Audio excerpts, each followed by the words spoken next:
El poder de la autoestima.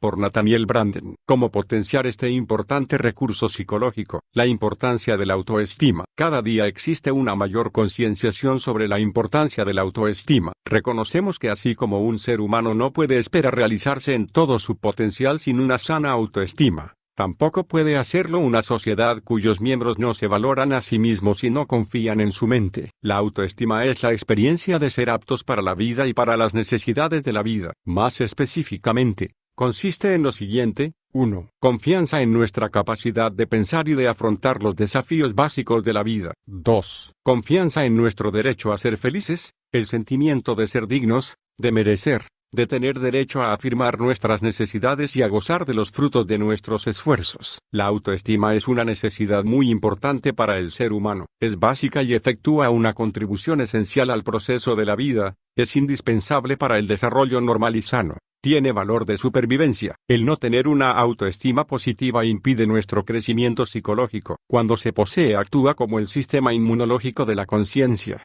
dándole resistencia, fortaleza y capacidad de regeneración. Cuando es baja, disminuye nuestra resistencia frente a las adversidades de la vida. Nos derrumbamos ante vicisitudes que un sentido más positivo del uno mismo podría vencer. Tendemos a estar más influidos por el deseo de evitar el dolor que de experimentar la alegría. Lo negativo ejerce más poder sobre nosotros que lo positivo. Una autoestima baja no significa que necesariamente seamos incapaces de alcanzar metas. Algunas personas tienen el talento y el impulso para lograr mucho, a pesar de poseer una autoimagen pobre. Por ejemplo, el adicto al trabajo altamente productivo que se siente impulsado a probar sus méritos a alguien que predijo que no llegaría a nada. Pero sí significa que seremos menos eficaces, menos creativos de lo que podemos llegar a ser, y que nos veremos impedidos de gozar de nuestros logros. Nada de lo que hagamos nos parecerá suficiente. Si tenemos confianza objetiva en nuestra mente y valor, si nos sentimos seguros de nosotros mismos, es probable que pensemos que el mundo está abierto para nosotros y que respondamos apropiadamente a sus desafíos y oportunidades. La autoestima fortalece,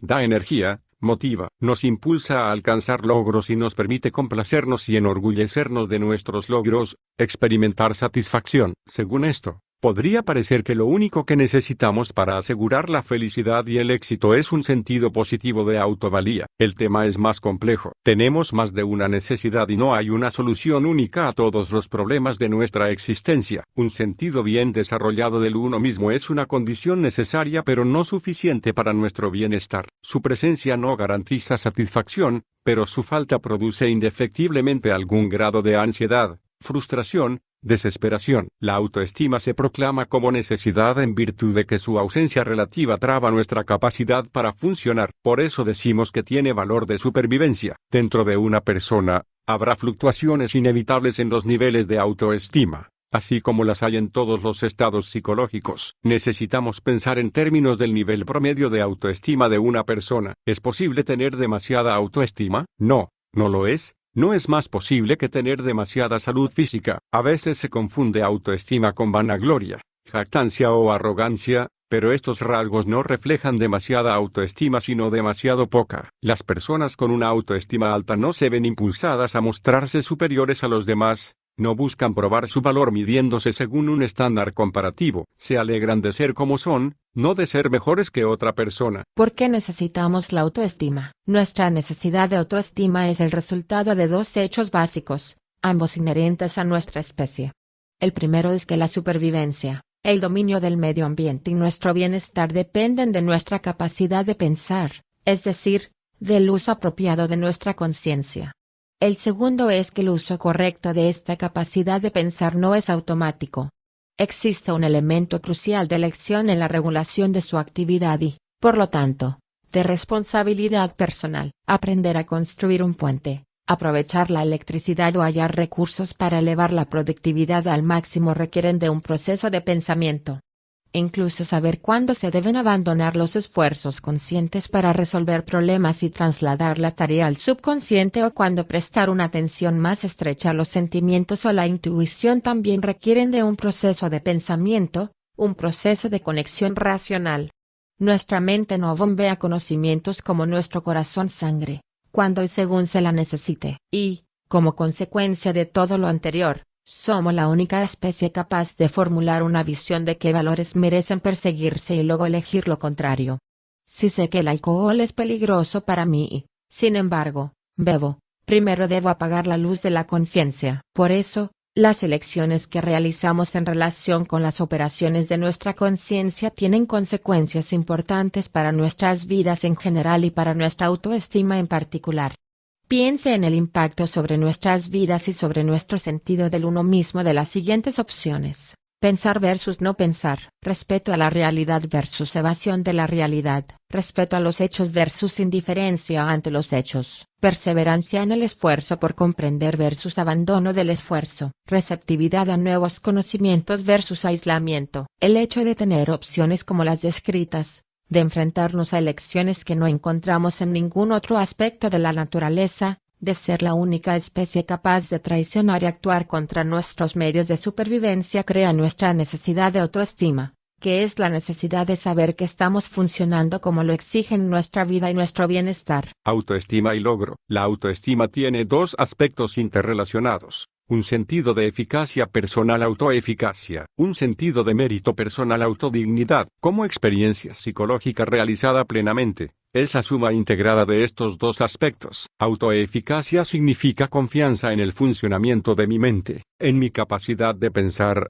en los procesos por los cuales juzgo, elijo, decido; confianza en mi capacidad de comprender los hechos de la realidad que entran en la esfera de mis intereses y necesidades; confianza cognoscitiva en mí mismo. Autodignidad quiere decir seguridad de mi valor, una actitud afirmativa hacia mi derecho de vivir y de ser feliz; comodidad al expresar apropiadamente mis pensamientos, deseos y necesidades; sentir que la alegría es mi derecho natural. Para ser auténtica autoestima, la experiencia que estoy describiendo debe basarse en la realidad. Es algo más que una simple cuestión de sentirse bien con uno mismo, un estado que, al menos temporalmente, puede conseguirse de diferentes maneras, desde tener relaciones sexuales placenteras hasta comprar un traje nuevo, recibir un cumplido o tomar drogas. La autoestima corresponde a aquello que depende única y exclusivamente de nuestra elección volitiva. No puede estar en función de la familia en la que nacimos, o de nuestra raza o del color de nuestra piel, o de los logros de nuestros ancestros. Estos son valores a los cuales a veces las personas se aferran para eludir la responsabilidad de lograr una autoestima auténtica. Son fuentes de lo que yo denomino pseudoautoestima. ¿Se puede experimentar placer legítimo con alguno de estos valores? Por supuesto. ¿Pueden brindar apoyo provisional a egos frágiles y en desarrollo? Probablemente. Pero no reemplazan a la conciencia,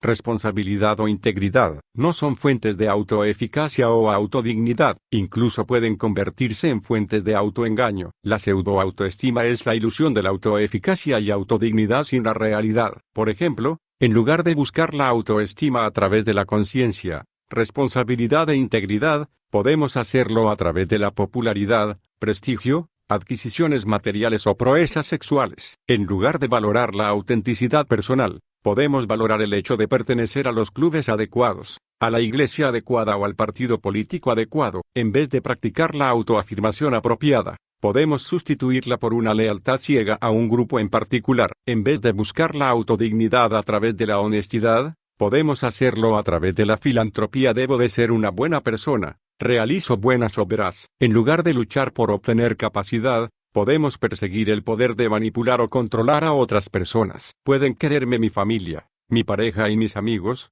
y a pesar de ello no quererme yo mismo. La autoestima es una experiencia íntima, habita en mi alma. Es lo que yo pienso y siento respecto a mí mismo, no lo que otra persona piensa o siente respecto a mí. Alcanzar el éxito sin alcanzar una autoestima positiva es condenarse a sentirse un impostor que vive con la ansiedad de ser descubierto en cualquier momento. Porque cabría preguntarse, ¿el logro siempre produce orgullo? No necesariamente, como lo muestra el siguiente relato. El presidente de una empresa mediana me consultó porque, a pesar de haber tenido un enorme éxito con su empresa, se sentía deprimido y desdichado sin comprender el motivo. Descubrimos que él siempre había querido ser investigador científico, pero renunció a su deseo por deferencia a sus padres, que lo impulsaron hacia una carrera en el mundo de los negocios. No solo no podía sentir más que un orgullo superficial por sus logros, sino que su autoestima estaba dañada. No era difícil identificar el motivo. En la cuestión más importante de su vida había subordinado su mente y valores a los deseos de los demás, por su deseo de sentirse amado y de pertenecer. Está claro que un problema de autoestima anterior motivó dicha capitulación. Su depresión reflejaba una vida con una trayectoria brillante, pero que obviaba sus necesidades más profundas. Mientras él actuaba dentro de ese marco, el orgullo y la satisfacción estaban fuera de su alcance. Hasta que no estuviera dispuesto a desafiar esa situación y a enfrentarse al temor de hacerlo, no habría solución posible. Obstáculos para el crecimiento de la autoestima. Son muchos los obstáculos que pueden hacer que una persona no desarrolle la autoestima o que impidan su crecimiento. Podríamos destacar los siguientes. Obstáculos en la infancia, relaciones desastrosas, dependencia de la opinión de los demás, adicciones, obstáculos en la infancia. Es evidente que el medio familiar puede producir un profundo impacto para bien o para mal. Los padres pueden alimentar la confianza y el amor propio o colocar enormes obstáculos en el camino del aprendizaje de tales actitudes, transmitir que creen en la capacidad y bondad de su hijo, bien lo contrario, crear un ambiente en el cual el niño se siente seguro, o una de terror, fomentar el surgimiento de una buena autoestima o hacer todo lo concebible para subvertirla. Los padres crean importantes obstáculos para el crecimiento de la autoestima de su hijo cuando transmiten que el niño no es suficiente, le castigan por expresar sentimientos inaceptables, le ridiculizan o humillan, transmiten que sus pensamientos o sentimientos no tienen valor o importancia, intentan controlarle mediante la vergüenza o la culpa, le sobreprotegen y en consecuencia obstaculizan su normal aprendizaje y creciente confianza en sí mismo, educan al niño sin ninguna norma, sin una estructura de apoyo o con normas contradictorias, confusas, indiscutibles y opresivas. Niegan la percepción de su realidad e implícitamente le alientan a dudar de su mente. Tratan hechos evidentes como reales, alterando así el sentido de racionalidad del niño. Por ejemplo, cuando un padre alcohólico se tambalea hasta la mesa, no acierta a sentarse en la silla y cae al suelo mientras la madre continúa comiendo o hablando como si nada hubiera sucedido. Aterrorizan al niño con violencia física, sexual o con amenazas, inculcando agudo temor como característica permanente en el alma del niño. Le enseñan que es malvado, indigno o pecador por naturaleza. Hoy, millones de hombres y mujeres que han tenido experiencias similares en la infancia buscan cómo curar sus heridas. Reconocen que han ingresado a la vida adulta con una desventaja, un déficit de autoestima. Cualesquiera que sean las palabras que utilicen para describir el problema, saben que sufren algún sentido inefable de no ser suficiente, o algún sentimiento perturbador de vergüenza o culpa, o una desconfianza generalizada en sí mismos, o un sentimiento difuso de indignidad. Sienten su falta aun cuando no saben con precisión qué es la autoestima, y, menos aún, cómo alimentarla o fortalecerla en su interior. Ahora bien, algunas personas parecen haber sido excelentemente educadas según las coordenadas anteriores y, sin embargo, son adultos inseguros que dudan de sí mismos. Y otras personas, en cambio, han emergido de terribles antecedentes y han sido educadas por adultos que lo hicieron todo mal y, a pesar de ello, les va bien en la escuela, tienen relaciones estables y satisfactorias, poseen un fuerte sentido de su propio valor y dignidad, y como adultos satisfacen todos los criterios racionales de la autoestima positiva. Es como si estuvieran en la tierra para desconcertar y confundir a los psicólogos. Relaciones desastrosas. Según un importante principio de las relaciones humanas, tendemos a sentirnos más cómodos, más como en casa, con personas cuyo nivel de autoestima es similar al nuestro. Los individuos con una autoestima alta tienden a sentirse atraídos por individuos con alta autoestima. Los individuos que la poseen de un nivel medio lo son por aquellos con autoestima media. La baja autoestima busca baja autoestima en los demás. Las relaciones más desastrosas son aquellas que se dan entre dos personas que se subestiman. La unión de dos abismos no formará una cima, dependencia de la opinión de los demás. Recuerdo haber asistido a una conferencia de un hombre que imparte seminarios sobre la autoestima. Anunció que una de las mejores maneras de elevarla es rodearnos de personas que tengan un alto concepto de nosotros. Pensé en la pesadilla de la baja autoestima para las personas que están rodeadas de alabanzas y adulaciones, como es el caso de las estrellas de rock que no tienen idea de cómo llegaron a donde están y que no pueden sobrevivir un día sin drogas, en la futilidad de decirle a una persona que tiene un bajo concepto de sí misma que se siente afortunada si cualquier persona la acepta, que la forma de elevar la autoestima es buscar solo la compañía de admiradores. Es mucho más inteligente buscar compañías que sean amigas en lugar de enemigas de nuestra autoestima. Pero es peligroso ver en los demás una fuente primaria de autoestima, en primer lugar, porque no funciona, en segundo, porque corremos el riesgo de convertirnos en adictos a la aprobación, algo nefasto para el bienestar mental y emocional. No deseo sugerir que una persona psicológicamente sana no se vea afectada por la realimentación que recibe de los demás. Somos seres sociales y con certeza los demás contribuyen a nuestras autopercepciones. Pero hay enormes diferencias entre las personas en cuanto a la importancia relativa de la realimentación que reciben. Para algunas personas es casi el único factor de importancia, mientras que para otras es mucho menor. Después de haber trabajado durante más de 30 años con pacientes que están lamentablemente preocupados por las opiniones de los demás sobre ellos, estoy convencido de que el medio más eficaz para liberarse es elevar el nivel de conciencia en nuestros actos. Cuanto más aumentamos el volumen de nuestras señales internas, más tienden a equilibrarse las señales externas. Esto implica aprender a escuchar al cuerpo y a las emociones, y a pensar por nosotros mismos. Adicciones.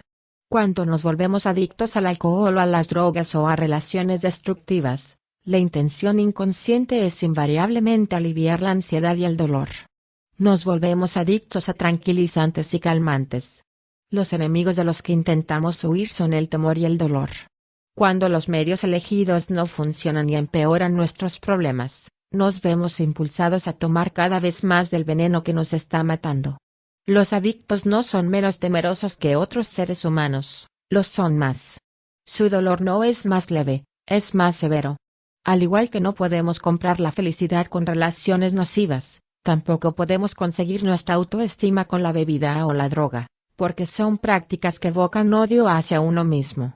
Si no creemos en nosotros mismos ni en nuestra capacidad ni en nuestra bondad, el universo es un lugar atemorizante. Las fuentes de la autoestima. Son muchas las fuentes de las que puede brotar la autoestima, pero podríamos destacar las siguientes. La voluntad de comprender, la voluntad de ser eficaz, el pensar de forma independiente, la autoaceptación, la responsabilidad del uno mismo, la voluntad de comprender, como ya he resaltado. Deberíamos juzgarnos según lo que se encuentra bajo nuestro control volitivo, hacerlo según aquello que depende de la voluntad o las elecciones ajenas es muy peligroso para nuestra autoestima. La tragedia de millones de personas es que hacen precisamente esto. Cada vez que vemos hombres y mujeres con una autoestima positiva, vemos que viven conscientemente, les interesa saber qué están haciendo cuando actúan, comprenderse a ellos mismos y al mundo que los rodea. También analizan la realimentación que reciben para saber si están o no en el buen camino con respecto a sus metas y fines. En definitiva, responden a la vida de forma activa y no pasiva. Una persona que vive atrapada en un medio particularmente cruel,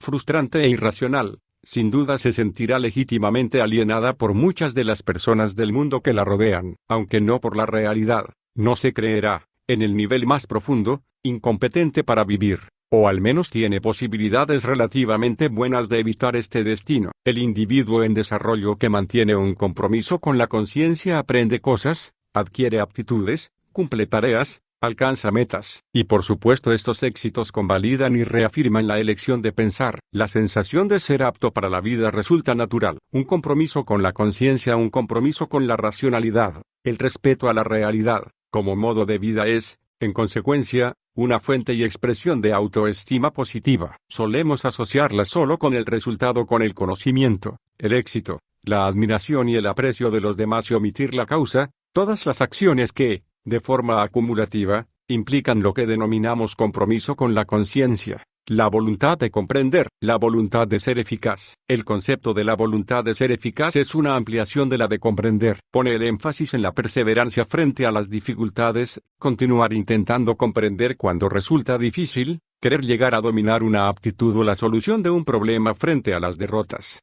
Mantener un compromiso con las metas aunque se encuentran muchos obstáculos en el camino. Tener la voluntad de ser eficaces no significa que neguemos los sentimientos de ineficacia cuando surjan, sino que no los aceptamos como permanentes. Nos sentimos impotentes temporalmente sin definir nuestra esencia como impotencia. Podemos sentirnos durante algún tiempo derrotados, desesperanzados o abrumados sin definir nuestra esencia como fracaso y saber que tras un descanso recogeremos los pedazos lo mejor que podamos y comenzaremos a avanzar nuevamente. La visión que tenemos de nuestra vida se extiende más allá de los sentimientos del momento. Nuestro concepto del uno mismo puede alzarse por encima de la adversidad actual. De alguna manera, las personas que actúan así saben que hay una alternativa mejor en algún lugar y que algún día encontrarán el camino hacia ella. Perseveran en esa idea. Saben que todos los hombres no son papá, que su familia no agota las posibilidades de relaciones humanas, o que hay vida más allá de su barrio o de su entorno de trabajo. Esto no les ahorra sufrimiento en el presente,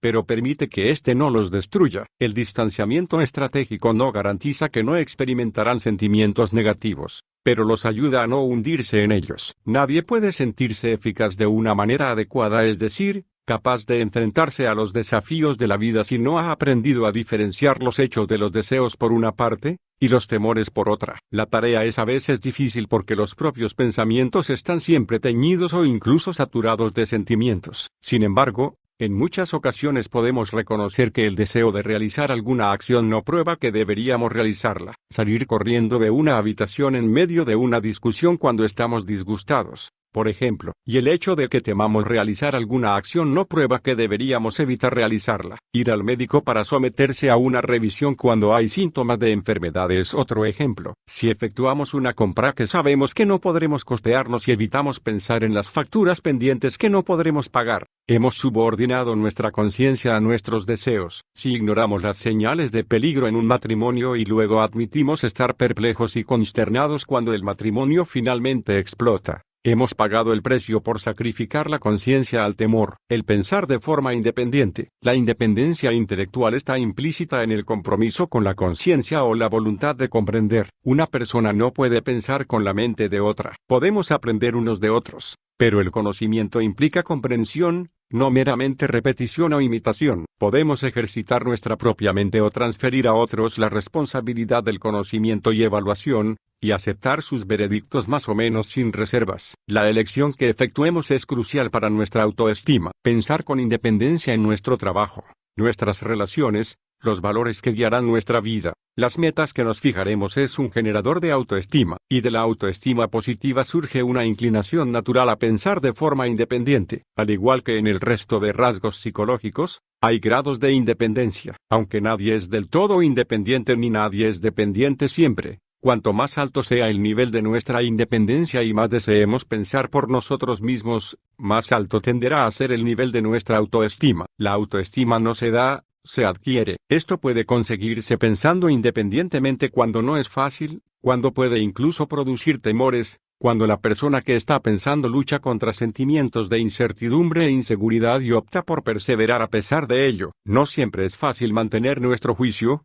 y si se ha vuelto fácil, en sí también es una victoria psicológica, ya que en el pasado hubo seguramente ocasiones en las que no lo fue, en las que las presiones contra el pensamiento independiente eran considerables, en las que tuvimos que enfrentar y sobrellevar la ansiedad. Cuando un niño descubre que sus percepciones, sentimientos o juicios están en conflicto con los de sus padres u otros miembros de la familia y surge la cuestión de escuchar la voz del uno mismo o negarla en favor de la de los otros. Cuando una mujer cree que su marido está equivocado en algún tema importante y surge la cuestión de expresar sus pensamientos o reprimirlos y en consecuencia proteger la estabilidad de la relación. Cuando un artista o científico ve de repente un camino que puede alejarlo de las teorías y valores consensuales de sus colegas de las principales corrientes de orientación y opinión contemporáneas, y surge la cuestión de seguir ese camino solitario a donde quiera que conduzca o volver atrás. El tema y el desafío en todas estas cuestiones son el mismo. ¿Deberíamos respetar las señales internas o negarlas? Independencia versus conformidad,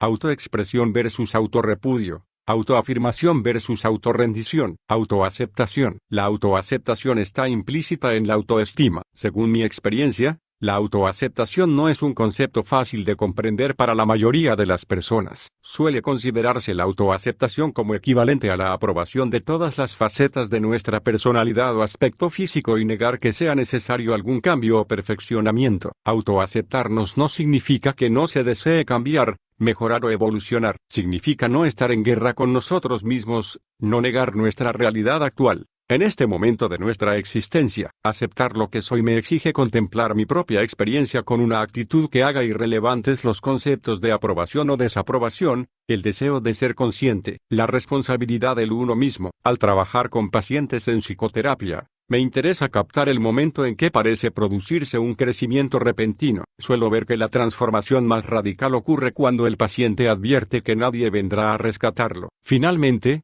llegó el momento en que me permití enfrentar plenamente mi propia responsabilidad por mi vida, me ha dicho más de un paciente. Comencé a crecer, a cambiar, y mi autoestima empezó a aumentar. En realidad, somos responsables de nuestras elecciones y acciones, no como sujetos de censura o culpa, sino como principales agentes causales en nuestras vidas y comportamiento. No quiero decir que una persona no sufra nunca por accidente o por culpa de otros, ni que sea responsable de todo lo que pueda sucederle en su vida. No somos omnipotentes, pero la responsabilidad de nosotros mismos es claramente indispensable para la autoestima positiva. Si eludimos ese compromiso, nos transformamos en víctimas de nuestras propias vidas. Nos deja impotentes. Muchas personas necesitan emanciparse de esta actitud, si alguna vez han de evolucionar hacia un sentido de la vida que no sea trágico. Fortalece a uno mismo el declarar y proponérselo: soy responsable del cumplimiento de mis deseos y metas. Soy responsable de mis elecciones y acciones. Soy responsable de cómo me relaciono con las personas. Soy responsable del nivel de conciencia y atención con que afronto mi trabajo. Soy responsable de las decisiones según las cuales vivo. Soy responsable de mi felicidad personal. El poder de la autoestima en el lugar de trabajo. La autoestima puede ser el recurso psicológico más importante que tenemos para ayudarnos a afrontar los desafíos del futuro. Estos son especialmente evidentes en el lugar de trabajo, donde empieza a verse claramente que la autoestima no es un lujo emocional sino un requisito para la supervivencia. La autoestima desempeña un papel importante en nuestra capacidad para tomar decisiones, cooperar y transmitir entusiasmo y consenso, sentir que se marca una diferencia, marcar las propias metas, aprender, aceptar los desafíos, tomar decisiones. Estudios realizados entre ejecutivos sugieren que una de las principales causas del fracaso en entornos directivos es la incapacidad para tomar decisiones debido a una autoestima con problemas. Como hemos visto, el significado más importante de la autoestima es la confianza en la propia mente, en la propia capacidad de aprender, juzgar y decidir. Una persona que desconfía de su propia mente está en grave desventaja para enfrentarse a las elecciones y opciones que se dan en la vida laboral. Esto se relaciona también con el componente de dignidad de la autoestima, esa convicción de que somos dignos y merecemos éxito, felicidad, confianza, respeto y amor. Si en mi interior no me siento digno de éxito o felicidad, lo más probable es que no los alcance y, si lo hago, seguramente no los disfrute. Solemos ver a personas que trabajando se sienten capaces, pero no dignas. En consecuencia, trabajan y nunca se sienten con derecho a descansar y disfrutar de lo que han hecho. Los que dudan de su eficacia y dignidad tienden a experimentar temor hacia otras personas y, en consecuencia, pueden llegar a caer en relaciones de enemistad con ellas. Perciben a los demás como una amenaza. Cooperar y transmitir entusiasmo y consenso. Las personas que están felices de ser como son, que confían en sí mismas y que están en paz consigo mismas, son libres emocional y psicológicamente para acercarse a los demás con espíritu benevolente. Quienes tienen una autoestima positiva tienden a generar cooperación, entusiasmo compartido y consenso más fácilmente que aquellos que dudan más de sí mismos. Son inseguros y piensan en términos de un modelo de relaciones humanas del tipo ganador/perdedor. Las personas con autoestima alta no se ven impulsadas a ser superiores a los demás, no intentan probar su valor midiéndose según un estándar comparativo. Se alegran de ser quienes son, no de ser mejores que otra persona. Sentir que se marca una diferencia. En una ocasión trabajé con un equipo bastante improductivo. Una de las principales causas era que muchos de sus miembros no sentían que su contribución fuera relevante. A medida que comenzaron a creer que su aporte valía la pena, cooperaron más fácilmente unos con otros. Se trataba claramente de un tema de autoestima. Es un deseo humano básico ser visible para los demás, ser visto y apreciado por ser quien se es. Y es natural querer trabajar en un ambiente que nos apoye a nosotros, a nuestra autoestima. que nos haga ver que nuestro aporte puede marcar y marcará una diferencia. Como los ciclos económicos cambian, hay periodos en los cuales las personas pierden su empleo o temen que lo perderán. Los momentos difíciles pueden sobrellevarlos mejor aquellos cuya autoestima y sentimientos de competencia y autovalía no derivan exclusivamente de sus empleos. Hace ya tiempo impartí un seminario sobre la autoestima en Detroit cuando el gobierno se hallaba aún en el proceso de decidir el futuro de Chrysler. Había varios ejecutivos de Chrysler en el curso y les dije, he aquí lo que tiene de malo basar su autoestima en el desempeño per se o en la capacidad de ganar dinero per se. Ahora mismo algunas personas a quienes ustedes ni siquiera conocen están intentando decidir el futuro de Chrysler. ¿Tiene sentido que ustedes deseen poner su autoestima en manos de ellas? Si la idea los ofende, bien, me ofende a mí también.